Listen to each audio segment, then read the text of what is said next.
একটা বিষয় খুব মনে পড়লো যখন চায়নাতে ছিলাম। ফার্স্ট আমার ইউনিভার্সিটি আর কি, কুনমিংয়ে। তো এরকম হচ্ছে বৃষ্টি হচ্ছিল, বৃষ্টি নামলো তো সবাই আমরা হলো খেলাধুলার জন্য বাইরে নামলাম। তো বাংলাদেশে ওইভাবে যে খুব বেশি খেলাধুলা করতাম বিষয়টা এরকম ছিল না। তো সেই সময় আমরা খেলাধুলা ওদিন কি করব, হঠাৎ করে মাথায় আসলো যে আপনার এই যে কি বলেন, গোল্লা শুট খেলবো, মানে ফুটবল খেলার জন্য গেছিলাম বেসিক্যালি। পরে হচ্ছে যাওয়ার পরে মাঠ এত সুন্দর, গোল্লা শুট খেলবো এই টাইপের একটা বিষয় ছিল। পরে যাই হোক, একটা দুর্ঘটনা ঘটে, আমার পায়ে অনেক ব্যথা পাই। এই নিয়ে প্রায় হচ্ছে 1.5-2 মাস আমি বেড রেস্টে ছিলাম। তো এখন আসলে অনেক কিছু চাইলেই না পারি না। এই যে কি সুন্দর বৃষ্টি নামতেছে, বৃষ্টি পড়তেছে, একটা সময় থাকে আসলে যখন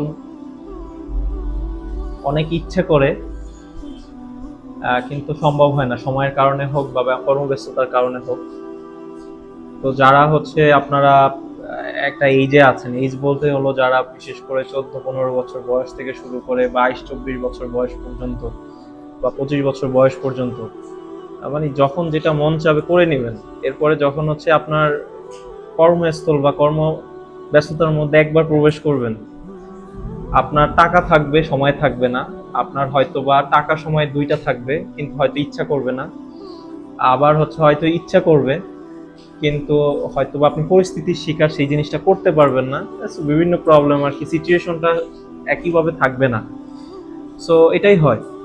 তো সেই জায়গা থেকে বলবো যে আসলে লাইফটা আমাদের আহ, গুছিয়ে নিতে পারলে বা হচ্ছে আপনার মতন করে গুছাতে পারলে আসলে এই অল্প ছোট্ট জীবনটা সুন্দরভাবে উপভোগ করা যায়, বড় করা যায়।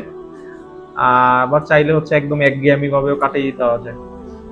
সো কর্মব্যস্ততার প্রেশার আছে, কর্মব্যস্ত সংসার জীবন আছে, সামাজিক জীবন আছে, সবকিছুই আছে, মানসিক প্রেশার আছে। সবকিছুর পরে হচ্ছে নিজস্ব জীবন বলতে একটা কিছু আছে। আল্লাহ তাআলাকে নিয়ে চিন্তা ভাবনা করার মতন একটা স্পেস রাখা দরকার। নেচার নিয়ে ভাবার মতন একটা জায়গার স্পেস নিজেকে দেওয়া দরকার, যেটা আমরা আসলে হয়তো বা করি না। আমি মাঝে মধ্যে যখন বিশেষ করে আমার গাজীপুর অফিসে বসি, তো মাঝে মধ্যে বৃষ্টি পড়ে, খুব ভালো লাগে। আমি বসি, বসার পরে দেখা যায় যে থ্যাংক ইউ। তো বসার পরে দেখা যায় যে একটু ওয়েদারটা করি, দেখি বা একটু বোঝার চেষ্টা করি, খুব ভালো লাগে আর কি। তো এই কারণে বলছি যে যারা এখন যে বয়সী আছেন আসলে খুব বেশি চিন্তা না করে যা করতে মন চায় করে যান। এটাই মনে হয় ভালো কিছু হবে।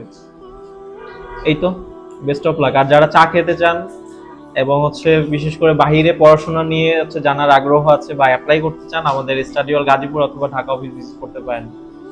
দেখা হবে ইনশাল্লাহ।